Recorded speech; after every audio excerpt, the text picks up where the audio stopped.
Nggak mundur.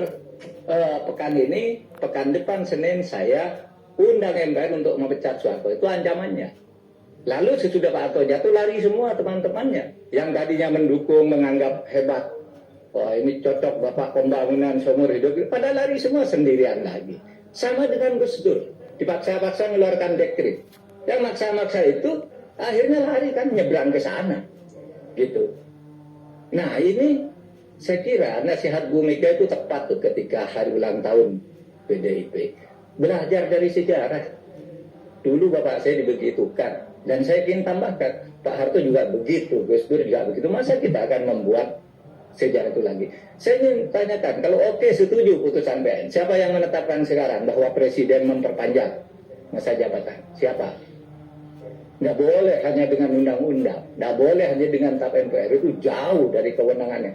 Itu yang akan menyebabkan kekacauan. Oleh sebab itu sirkulasi kepemimpinan ini, menurut saya, mari kita salurkan kanalisasi melalui pemilu yang fair dan sudah terjadwal. Itu. Agak kalau kita tidak ingin kacau, ini harus dihentikan ini. Itu. Saya lihat akan kacau kok ini. Nggak ada yang berwenang memperpanjang jabatan presiden, nggak ada di konstitusi, nggak ada. Kecuali nanti amandemen dulu. Yuk, silakan. Ya, Pak Menteri, menarik sekali. Kalau tadi saya tangkap apa yang disampaikan oleh Pak Menteri menyatakan bahwa putusan Pengadilan Negeri Jakarta Pusat ini belum berkekuatan hukum tetap atau inkrah. Artinya bisa saja ini tidak dieksekusi. Nah, tapi pertanyaannya balik lagi seperti tadi Pak Menteri sampaikan. Kalau misalnya, tadi saya berangkat dari pernyataan Pak Menteri, kalau ada permainan di balik putusan Pengadilan Negeri Jakarta Pusat, lantas apa keuntungan dari pihak-pihak yang menyeting atau mendesain agar putusan Pengadilan Negeri Jakarta Pusat ini menunda pemilu? Ya mereka yang tahu lah. Tetapi kan tidak mungkin kalau tidak ada permainan kok. Sudah kalah di 3 pengadilan, di Bawaslu, di PT UN 2 kali kok tiba ke situ. Kan mesti ada yang main di belakangnya, siapapun dia, gitu.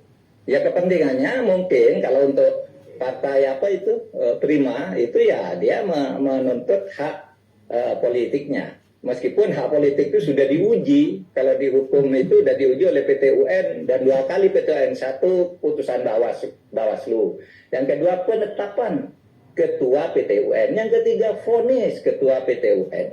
Terus kalah lagi ke Perdata. Coba kalau ke Perdata kalah lagi terus kemana lagi dia? Pindah terus gitu. Hukumnya itu ya ada ketentuannya, ada kepastiannya. Saya tahu bahwa ada konsep keadilan substantif, konsep hukum progresif, tapi bukan itu. Saya juga mendalami hukum progresif, disertasi saya justru masuk ke hukum progresif. Itu bukan itu maksudnya.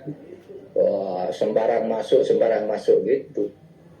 Nah oleh sebab itu ya kita harus tegas dalam hal ini ya, agar pemilu ini berjalan lancar gitu. Jangan semua nanti lari kalau nanti macet di MPR. Misalnya ya MPR mungkin ada sih orang yang setuju ini memperjuangkan, tapi sesudah opini publik, gerakan rakyat menjadi seperti bah itu pada lari semua, lalu menyalahkan orang lain, lalu ditinggal.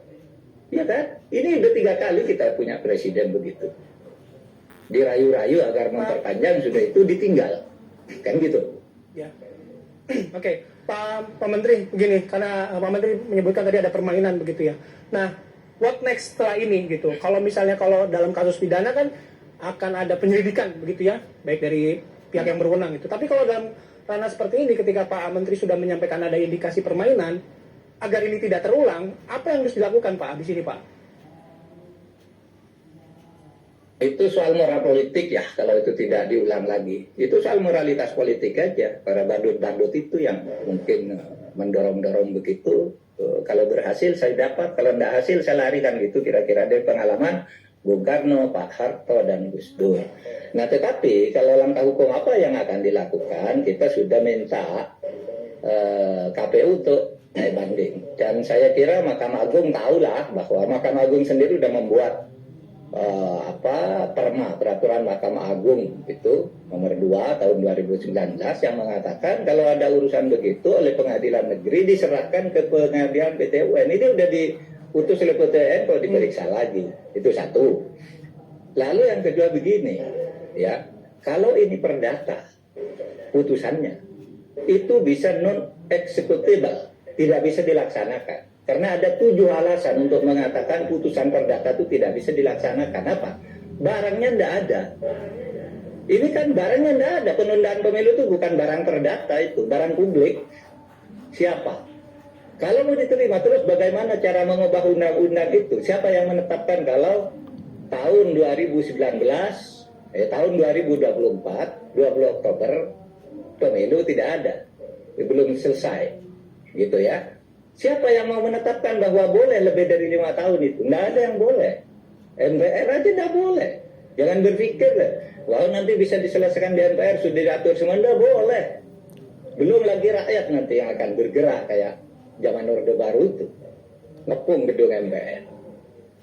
Di daerah-daerah terjadi kekerasan dan pembunuhan. Coba, apa kita mau masuk ke situ lagi? Udahlah, mari kita selamatkan pemerintah ini, kita selamatkan pemerintahan Pak Jokowi ini, antar ke pemilu yang fair dan benar, sesuai dengan selalu dikatakan oleh Pak Jokowi. Kok masih ada aja ya orang yang memaksa-maksa begitu. Gitu. Pak Jokowi sudah mengatakan terbuka berkali-kali. Di sidang kabinetnya saya punya catatannya, punya rekamannya, pernyataan persnya sudah saya jelas bahwa Pak Jokowi tidak mau ada perpanjangan gitu. Kok masih main lewat cara-cara begitu? Nah, oleh sebab itu, saya katakan kalau ini terus ya non-executable.